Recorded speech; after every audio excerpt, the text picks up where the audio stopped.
लाती हूँ। मैं अपनी चाय खुद बना लूंगा। बाप रे, ये इन्हें आज क्या हो गया जो अपनी चाय खुद बनाकर पीने लगे ये? हो सकता है काम का स्ट्रेस होगा। जब मूड ठीक हो जाएगा तो ये खुद मुझसे बात कर लेंगे। अम्मा, मैंने तो आपको शुरू से कहा था ये शशि मुझे जरा भी पसंद नहीं है। लेकिन तुमने ही मुझसे कहा था अम्मा कि घर के लिए नौकरानी और दहेज दोनों मिल जाएगा, चुपचाप शादी कर लो। लेकिन अम्मा, अब तो उसने एक लड़की भी पैदा कर दी है। अब मैं उसे और नहीं झेल सकता अम्मा। मैं तो सीधे सीधे कहता हूँ कि मैं शशि को तलाक दे देता हूँ। भैया, जब तलाक देना ही था तो बच्चा पैदा करने की क्या जरूरत थी? पारुल, तुम चुप रहो। अपने भाई से इस तरह से बात करने की क्या जरूरत है तुम्हें? मैं हूं ना, मैं बात कर रही हूँ रवि से। वैसे भी मैंने रवि की शादी शशि से इसलिए कराई थी कि शशि के माँ बाप जब ढेर सारा दहेज देंगे तो वो सारा दहेज मैं तुम्हारी शादी में दे दूंगी। लेकिन अम्मा, अब मैं क्या करूँ? मैं शशि को नहीं झेल सकता। मैं उसे तलाक ही दे देता हूँ। अरे बेटा, तू जानता भी है कि तलाक देना इतना आसान नहीं होता, सालों साल लग जाते हैं। तुम्हें मालूम भी है तलाक देने के बाद भी ना बहुत सारे रुपए पैसे देने पड़ते हैं। तो अम्मा, मैं क्या करूँ? अब तुम ही बताओ मुझे, इससे छुटकारा पाने का क्या उपाय है? मैं नहीं झेल सकता उस शशि को। हाँ माँ, बताओ भैया को उपाय। आपने ही तो कहा था कि एक बार शशि से शादी कर लो, फिर भले उसके साथ नहीं रहना है तो मत रहना, उसके बाद तुम अपनी पसंद की लड़की से शादी कर लेना। अब आप तो भैया को फंसा ही दिए। शशि अपनी सास ननद और पति की चालों से बिल्कुल भी अनजान थी। वो तो रसोई में खुशी खुशी खाना बना रही थी। लेकिन शशि ने सोचा कि घर में ननद आई हुई है तो वो आज ननद की पसंद की सब्जी बनाएगी, इसलिए वो सब्जी का पूछने अपनी ननद के पास आ रही थी। तभी शशि ने दरवाजे पर अपना नाम सुना तो वो वहीं रुककर अपने सास पति और ननद की सारी बात सुन लेती है। मैं तो शुरू से ही जानती थी कि ये लोग बहुत ही लालची किस्म के हैं, लेकिन मुझे ये नहीं मालूम था कि ये लोग इतने नीचे गिर सकते हैं, इतनी घटिया हरकत करने के बारे में सोच सकते हैं। मम्मी जी ने पहले पूरा प्लान बनाया है, उसके बाद मेरी शादी अपने बेटे से करवाई है। वैसे भैया, एक उपाय तो है, लेकिन क्या आप लोग कर पाएंगे? क्या? कैसा उपाय पारुल? क्या क्या उपाय है पारुल, बता तो जरा। अरे इस मनुष्य शशि से छुटकारा पाने का जो भी उपाय हो मैं तो वो उपाय कर लूंगी। मैं कब तक इस बेकार के रिश्ते में अपने बेटे को घुटते देखूंगी। लेकिन तलाक के अलावा कोई उपाय हो तो बताना, क्योंकि तलाक में बहुत रुपए खर्च हो जाएंगे और मैं रुपए तो खर्च नहीं कर सकती। मम्मी, घर या बाहर एक्सीडेंट तो कहीं भी हो सकता है, सोचिए जरा। मम्मी, मेरी बात मानिए, एक साथ ना दोनों से छुटकारा मिल जाएगा, सांप भी मर जाएगा और लाठी भी नहीं टूटेगी। हाँ पारुल, हमने तो इस बारे में सोचा ही नहीं। ये बढ़िया उपाय है। थोड़े दिन रोना धोना मचाकर हम रवि की दूसरी शादी करा देंगे, जिससे हमें दहेज भी दोबारा मिल जाएगा। हाँ हाँ पारुल, हम ऐसा ही कुछ करेंगे, लेकिन याद रखना तुम दोनों कि कोई भी एक्सीडेंट हो हम घर के अंदर ही करेंगे। हाँ रवि बेटा, ऐसा भी तो हो सकता है कि कोई अपने बच्चे को छत में लिए टहल रही थी और अचानक पैर फिसल गया, जिससे माँ और बच्ची दोनों छत से नीचे गिर गई और उनकी जान चली गई। सही है उपाय, है ना? मम्मी, रसोई में आग भी लग सकती है, जिसमें घर की बहू अपनी बच्ची के लिए दूध गर्म करने गई थी, लेकिन रसोई में लगी आग से बच्ची और माँ दोनों की जान चली गई। ऐसा भी तो हो सकता है ना? क्या पारुल, ये रसोई में आग लगना ना बहुत साधारण सी घटना हो गई है। हमें तो कुछ अलग ही करना होगा पारुल, इस मनुष्य शशि से छुटकारा पाने के लिए। लेकिन भैया, कुछ दिन रुक जाइए ना, क्योंकि अभी मेरे ससुराल में मेरे देवर की शादी होने वाली है। शादी ब्याह का कार्यक्रम निपट जाने दो, उसके बाद ये हादसा होना चाहिए तो मजा आएगा। हाँ ठीक है, तो सही रहा।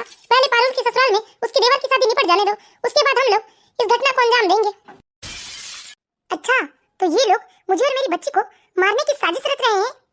ये लोग 1 महीने बाद मुझे और मेरी बच्ची को मार देंगे, उससे पहले मुझे कुछ ऐसा करना होगा।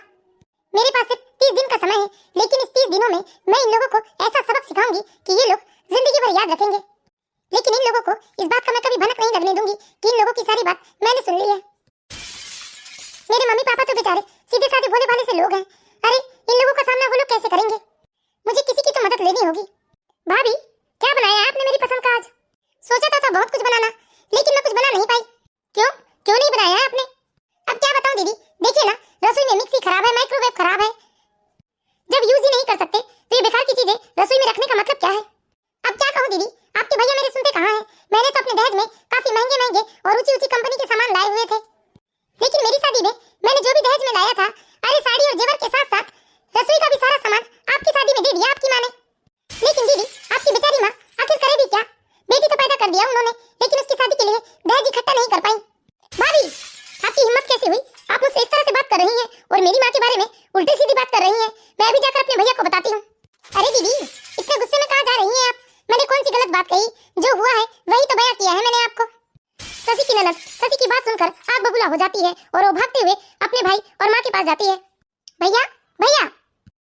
अरे क्या हुआ पारुल, क्यों शोर मचा रही है? भैया, भाभी कितनी हिम्मत हो गई है, क्यों मम्मी के बारे में उल्टी सीधी बात कर रही है? क्या क्या कहा उस मनुष्य ने? भैया, भाभी मुझसे कहती है कि मेरी माँ ने मुझे पैदा तो कर दिया, लेकिन मेरी शादी के लिए दहेज नहीं जुटा पाई। क्या? उसकी इतनी हिम्मत? शशि, शशि, क्या हुआ? क्यों इतने जोर जोर से चीख रहे हो आप? तुम्हारी इतनी हिम्मत बढ़ गई है कि तुम मेरे माँ के बारे में उल्टी सीधी बात कर रही हो। अरे मैंने कौन सी गलत बात कही है? जो बात सच है वही तो कहा है। बताइए, झूठ कह रही हूँ क्या मैं? मेरे दहेज का सारा सामान आप लोगों ने अपनी बहन की शादी में दे दिया। अरे सोने चांदी और साड़ी कपड़े की तो बात दूर, आप लोगों ने रसोई का एक तिनका भी अपनी बहन की शादी में लगा दिया, क्योंकि आप लोगों ने 1 रुपए का भी दहेज नहीं खरीदा था अपनी बहन के लिए। बदतमीज, मुंह बंद कर अपना, वरना जबान खींच लूंगा। अगर मैंने तेरे दहेज से 2-4 सामान अपनी बेटी को दे दिया तो क्या गजब कर दिया मैंने। वैसे भी भाभी के सामान में तो थोड़ा बहुत ननद का अधिकार होता ही है। आपने मुझे थप्पड़ मारा। अरे जब औरत की जबान अधिक चलेगी तो मजबूरी में मर्द को तो हाथ उठाना ही पड़ेगा ना। अरे इसे तो दब कर रहना चाहिए, डरना चाहिए इसे तो कि इसने अपने ससुराल वालों को वारिस तो दिया नहीं, बल्कि खर्चा बढ़ाने के लिए एक लड़की पैदा करके रख दी। अब इसके भी खर्च उठाओ और इसकी लड़की के भी। मम्मी जी, अगर मैंने लड़की पैदा की है तो वो लड़की मेरी अकेले की नहीं है। रवि, बहुत जबान चल रही है इसकी। एक काम कर, तू इसका मुंह बांध करके इसे कमरे में फेंक दे कहीं। बहुत जबान चलती है बेटा इसकी। एक काम कर, तू ना इसका घर से निकलना बंद करवा दे और इससे मोबाइल भी छीन ले, तब इसके अकल ठिकाने आएंगे। हाँ माँ, जी तो ऐसा करता है जैसे इसका अभी के अभी गला दबा दूं। अरे साले साहब, आप ये क्या कर रहे हैं? छोड़िए आप भाभी जी को। ये क्या तरीका है? अरे कोई अपनी पत्नी के साथ इस तरह से सलूक करता है क्या? अरे आपको कुछ नहीं मालूम जी, ये भाभी जितनी सीधी दिखती है ना उतनी है नहीं। देखिए साले साहब, चाहे जो भी बात हो, लेकिन इस तरह से अपनी पत्नी के ऊपर हाथ उठाना, ये आप जैसे पढ़े लिखे अच्छे घर की बेटी पर शोभा नहीं देता। अरे दमा जी, आइए बैठिए ना। नहीं मम्मी जी, मैं तो बस जल्दी से पारुल को लेने आया हूँ, उसके बाद मुझे ऑफिस भी अटेंड करनी है। पारुल, पैकिंग तो कर लिया होगा तुमने, जल्दी से अपना सामान लेकर आ जाओ। रवि अपनी जीजा जी की बात मानकर शशि को छोड़ देता है। तभी शशि को उसकी बेटी की रोने की आवाज आती है और वो दौड़ के अपनी बेटी की ओर जाती है। क्या करूं, कुछ समझ में नहीं आ रहा। ये लोग तो कितने नीच और गिरे हुए हैं। अरे किससे मदद लूं? अब तो इन लोगों ने मुझसे मेरा मोबाइल भी छीन लिया है और घर से भी निकलने से मना कर दिया है। मेरे पास ज्यादा दिन का समय भी नहीं है, लेकिन हाँ, जब तक मेरी ननद की देवर की शादी नहीं हो जाती तब तक तो मैं सुरक्षित हूँ। लेकिन जो भी हो, मैं इन लोगों को ऐसे तो नहीं छोड़ूंगी। अरे मेरी जान ले तो ले ले, लेकिन मैं इन लोगों को मरने से पहले ऐसा सबक तो सिखाऊंगी कि मेरे मरने के बाद भी ये मुझे याद करके रोएंगे। लेकिन समझ में नहीं आ रहा कि मैं घर से बाहर निकलूं कैसे। अरे इन सारी बातों से बाहर निकलने में यदि मेरी कोई मदद कर सकता है तो वो मेरे नंदोई जी हैं, क्योंकि नंदोई जी इन राक्षसों से बिल्कुल अलग है। वो बहुत ही सज्जन किस्म के व्यक्ति हैं। लेकिन मैं उनसे कांटेक्ट करूं कैसे? धीरे धीरे 3 दिन का समय बीत जाता है और शशि तो बस यही सोच रही थी कि अपने नंदोई से कैसे कांटेक्ट करे या बाहर जाने का कोई उपाय उसे समझ में आ जाए। एक दिन शशि रसोई में खाना बना रही थी, तभी शशि का मोबाइल, जो कि उसके सास के पास था, उस मोबाइल में आंगनबाड़ी से फोन आता है कि उनकी बच्ची का वैक्सीनेशन नहीं हुआ है, इसलिए वो जल्दी से जल्दी सरकारी हॉस्पिटल में आकर अपनी बच्ची को वैक्सीन लगवा दे। हेलो, हाँ मैं शशि की सास बोल रही हूँ। आप कौन बोल रहे हो? जी हाँ, मैं आंगनबाड़ी कार्यकर्ता बोल रही हूँ। आपके यहाँ बच्ची को अभी तक वैक्सीन नहीं लगा। देखिए, आप लोग जल्दी से जल्दी सरकारी हॉस्पिटल में जाकर अपनी बच्ची को वैक्सीन लगवा दीजिए। अरे हम लोग वैक्सीन लगवा तो देंगे, लेकिन ये अस्पताल में पैसे वैसे तो नहीं देना पड़ेंगे ना वैक्सीन लगवाने के? जी नहीं, कोई रुपए नहीं देने पड़ेंगे आपको। ये वैक्सीन तो गवर्नमेंट के द्वारा लगाई जाती है हर बच्चे को। अच्छा ठीक है, वैक्सीन तो फ्री में लग रहा है। कह देती हूँ शशि को कि अपनी लड़की को ले जाए वैक्सीन लगवाने। शशि, ओ शशि, सुन, आज अपनी बेटी को सरकारी हॉस्पिटल ले जाना और वहाँ से वैक्सीन लगवा देना। जी मम्मी जी। इस तरह शशि तो बाहर जाने का नाम सुनकर बहुत ही खुश हो जाती है, क्योंकि वो तो बस इसी मौके की तलाश में थी कि कब उसे एक बार इस घर से बाहर जाने का मौका मिल जाए। संकट की इस घड़ी में यदि मेरी कोई मदद कर सकते हैं तो वो सिर्फ और सिर्फ नंदोई जी हैं। लेकिन मैं नंदोई जी से कैसे संपर्क करूं? अरे क्या हुआ तुम्हें? तुम क्यों इतनी उदास हो? क्या तुम्हारा बच्चा स्वस्थ नहीं है? नहीं नहीं बहन, ऐसी तो कोई बात नहीं है। मेरी बच्ची तो एकदम स्वस्थ है। वो मुझे मोबाइल की जरूरत थी, लेकिन मैं मोबाइल घर में छोड़ आई हूँ। अरे बस इतनी सी बात है, कोई बात नहीं, तुम मेरा फोन यूज कर सकती हो। हाँ बहन, मुझे थोड़ी देर के लिए मोबाइल दे दो। बहुत बहुत धन्यवाद बहन।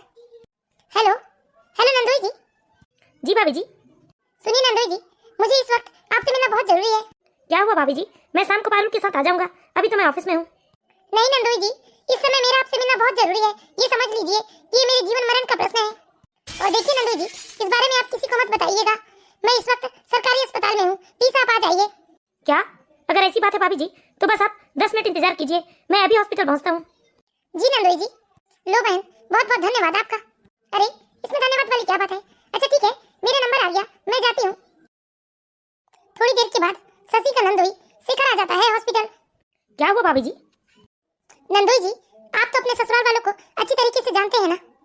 हाँ भाभी जी, पारुल ने भी तो हमारे परिवार को छिन्न भिन्न कर दिया है। इस तरह शशि अपने नंदोई शेखर को अपने ससुराल में हुई सारी बातों के बारे में बताती है। शेखर भी सारी बात सुनकर एकदम अवाक रह गया। लेकिन शेखर काफी देर तक इस विषय में सोचता रहा। उसके बाद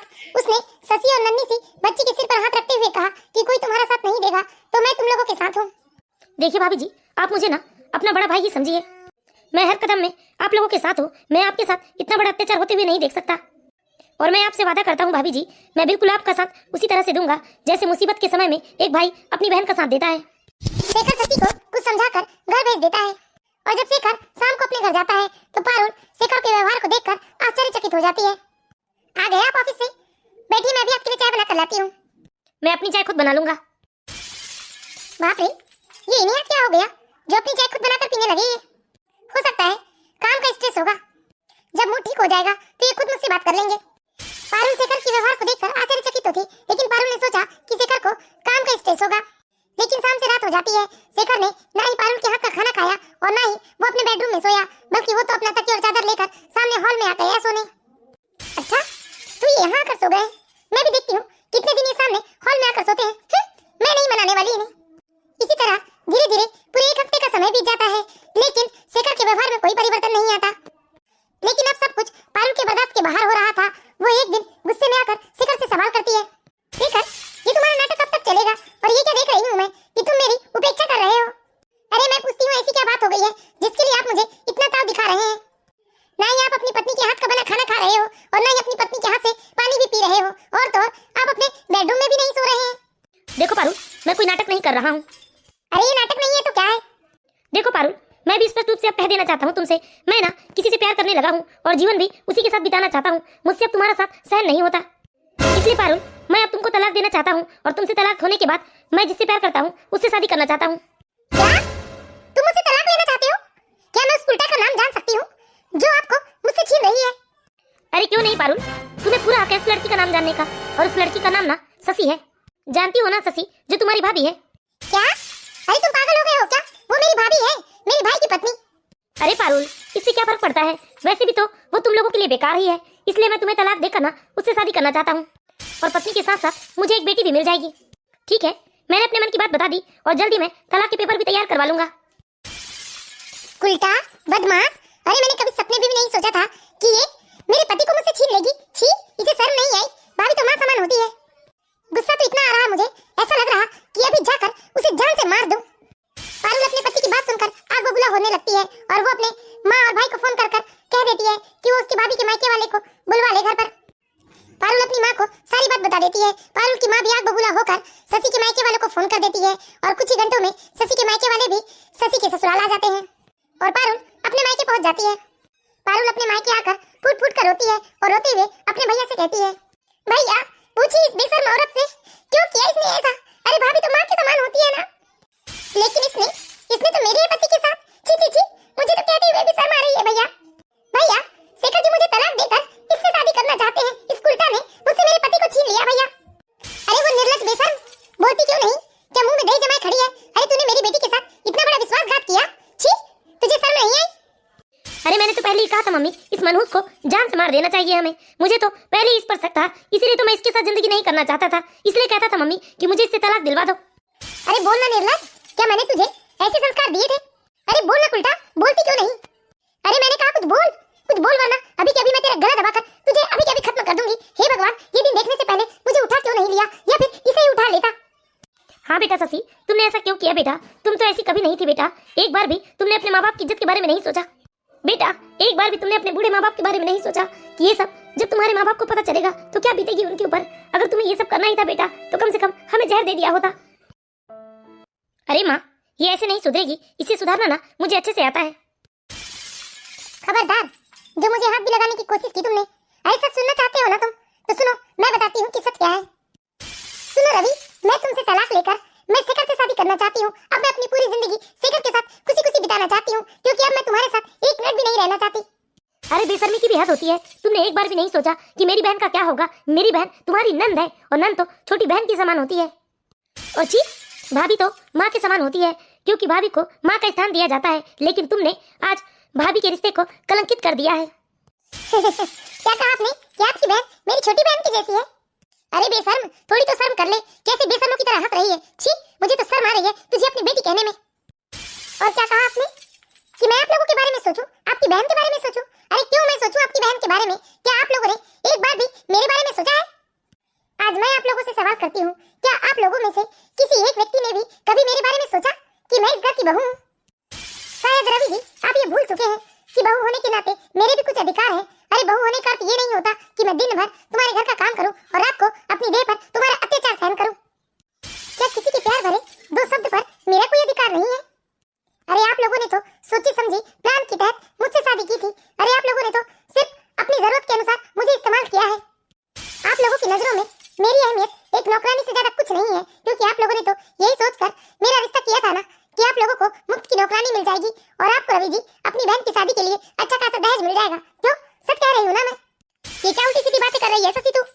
हाँ माँ, मैं जो भी कह रही हूँ बिल्कुल ठीक कह रही हूँ, क्योंकि आप लोग नहीं जानते ये लोग कितने नीच और गिरे हुए हैं। इन लोगों ने मुझे और मेरी बच्ची को मारने तक की कोशिश की है। देख लो इस उल्टा को। अरे अपने कुकर्म को छुपाने के लिए मेरी माँ और भाई के ऊपर इल्जाम लगा रही है, बेशर्म कहीं की। अपनी बकवास बंद करो पारुल। और तुम लोगों को क्या लगता है कि तुम लोगों ने मेरे खिलाफ साजिश रची और मुझे तुम लोगों की साजिश के बारे में कानो कान खबर तक नहीं है? अरे मम्मी पापा, आप लोग नहीं जानते मैंने इस घर में क्या कुछ नहीं सहा है। मम्मी पापा, आप लोग मेरी शादी धूमधाम से करना चाहते थे, इसलिए मेरी शादी में आप लोगों ने अपनी सारी जमा पूंजी लगा दी और इन लालची लोगों को आप लोगों ने मुंह मांगा दहेज दिया, लेकिन उसके बाद भी इन लोगों का पेट नहीं भरा। माँ बाबूजी, शादी के तुरंत बाद ही इन राक्षसों ने मुझे कम दहेज लाने के लिए हर रात हर दिन उठते बैठते सोते जागते इन लोगों ने सिर्फ और सिर्फ मुझे ताने मारे हैं। और मेरा तो सबसे ज्यादा जीना हराम ना मेरी ननद पारुल ने किया था, लेकिन सास और पति भी कुछ कम नहीं थे। इन लोगों ने भी मुझे मारने के लिए अच्छी खासी साजिश रच डाली है। क्या ये तुम क्या कह रही हो बेटा? हाँ पापा, मैं बिल्कुल ठीक कह रही हूँ। ये आपके जो दामाद है ना, जो इतने भोले होने का दिखावा कर रहे हैं, इन्होंने मुझे मारने के लिए मुझे और मेरी बच्ची को छत से ढकेलने का प्लान बनाया था। पापा, इन लोगों ने अपनी नीचता की सारी हदें पार कर दी है। अरे मानती हूँ मैं तो पराये घर से आई हूँ, लेकिन वो बच्ची तो आप ही का खून है ना, जिसका आप खून करना चाहते हैं। और पापा इतना ही नहीं, ये आदमी मुझे और मेरी बच्ची को मारकर किसी और औरत के साथ शादी रचाना चाहता था। और ये जो कुकर्म करने जा रहे थे, इसमें ये अकेले नहीं बल्कि इनकी माँ और इनकी बहन ने भी इनका पूरा साथ दिया है। अच्छा, तो तुमने इसी बात का बदला लिया है मुझसे, जो मेरे भोले भाले पति को अपने झांसे में फंसा लिया है। शशि, तुम्हारे ससुराल वाले चाहे कितनी नीच और घटिया हरकत कर ले, इनकी नीचता से मुझे कोई फर्क नहीं पड़ता, लेकिन बेटा मैंने तुझे ऐसे संस्कार नहीं दिए थे। हाँ माँ, आपने मुझे बहुत अच्छे संस्कार दिए। ये लोग चाहे कितने ही नीचे गिर जाए, लेकिन मैं इनकी बराबरी नहीं कर सकती। मैं इन लोगों की तरह नीच और घटिया हरकत नहीं कर सकती। नहीं करती का क्या मतलब? तुमने सब कुछ कर दिया है और तुमने तो भाभी के रिश्ते को भी कलंकित कर दिया है और मेरे पति को मुझसे छीन लिया है। तुम्हारी वजह से आज मेरे भोले भाले पति, जिन्होंने हमेशा मुझे अपने पलकों पर बिठा कर रखा था, उन्होंने मुझे तलाक के कागज भिजवाए हैं। लगता है आपने अभी तक तलाक के कागज को खोलकर देखा नहीं है। जरा एक बार आप तलाक के कागज को खोलकर पढ़कर तो देखिए। पारुल अपनी भाभी की बात सुनकर वो तलाक के पेपर को खोलकर पढ़ने लगती है, जिसे उसके पति शेखर ने भिजवाया था। और जैसे ही पारुल ने उस पेपर को पढ़ना शुरू किया, पारुल के पैरों तले जैसे जमीन ही खिसक गई। अरे पारुल, जरा जोर से तो पढ़ो, क्या लिखा है इसमें? अरे पारुल, क्या हुआ? जरा हमें भी तो पढ़कर सुना कि आखिर शेखर जी ने क्या वजह लिखी है तलाक की। मम्मी, इसमें इन्होंने लिखा है कि मैं शशि भाभी को शुरू से ही अपनी छोटी बहन की तरह समझता हूँ और मैं अपनी बहन और भांजी को इतनी तकलीफ में नहीं देख सकता। इसीलिए आज के बाद से पारुल अपने मायके में ही रहेगी और मैं जल्दी से जल्दी आकर अपनी बहन और अपनी भांजी को अपने साथ ले जाऊंगा, क्योंकि मैं ये बात बहुत अच्छी तरीके से जान चुका हूँ कि उस घर में मेरी बहन और मेरी भांजी बिल्कुल भी सुरक्षित नहीं है। और जब तक उस घर में मेरी बहन और भांजी को पूरा प्यार और मान सम्मान नहीं मिलेगा, तब तक मैं अपनी पत्नी को स्वीकार नहीं करूंगा। तब तक मेरी पत्नी अपने मायके में ही रहेगी। और भैया, इसमें स्पष्ट लिखा हुआ है कि यदि कोई मेरी बहन और भांजी के साथ दुर्व्यवहार या अत्याचार करेंगे तो मैं उसका बदला पारुल से लूंगा। अरे आगे तो पढ़। भैया, इसमें लिखा है कि यदि तुम लोग चाहते हो कि तुम्हारी पारुल हमेशा खुश रहे अपने ससुराल में और उसका मेरे साथ तलाक ना हो, तो तुम लोग भी मेरी बहन को खुशी खुशी अपनाकर उससे अपने किए के लिए माफी मांग लो।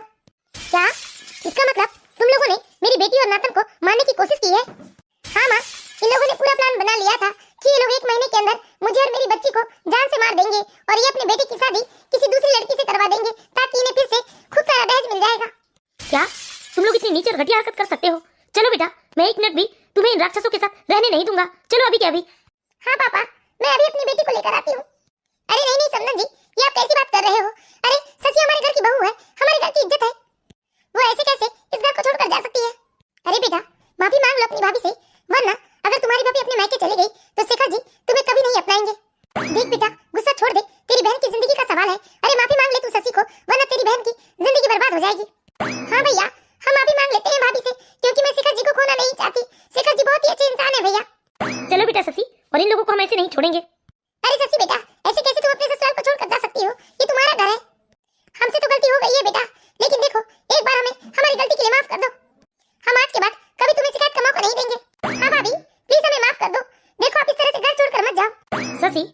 मुझे माफ कर दो। इस तरह से घर छोड़कर मत जाओ। एक बाप को अपनी बेटी से अलग मत करो शशि। हाँ, एक बार तुम इन लोगों को माफ कर दो और मैं अच्छे से जानता हूँ कि ये लोग अब तुम्हें परेशान नहीं कर सकते, क्योंकि जब जब ये तुम्हें परेशान करेंगे तब तब मैं इनकी बेटी को परेशान करूंगा। नहीं नहीं दामाद जी, ऐसा मत बोलिए। देखिए मेरी बेटी को कोई तकलीफ मत दीजिएगा आप, और हम भी अपनी बहू को अपने पलकों पर बिठा कर रखेंगे। इस तरह शशि के ससुराल वालों को अच्छा खासा सबक मिल जाता है और शशि अपने ससुराल में ही रुक जाती है और पारुल भी अपने ससुराल चली जाती है। अब शशि के जीवन में खुशियां ही खुशियां थी। शशि ने शेखर जी का बहुत धन्यवाद किया, क्योंकि आज ये सब जो हुआ था वो सिर्फ शेखर जी की वजह से पॉसिबल हो पाया था। तो हम आशा करते हैं दोस्तों आप लोगों को हमारी ये कहानी जरूर पसंद आई होगी।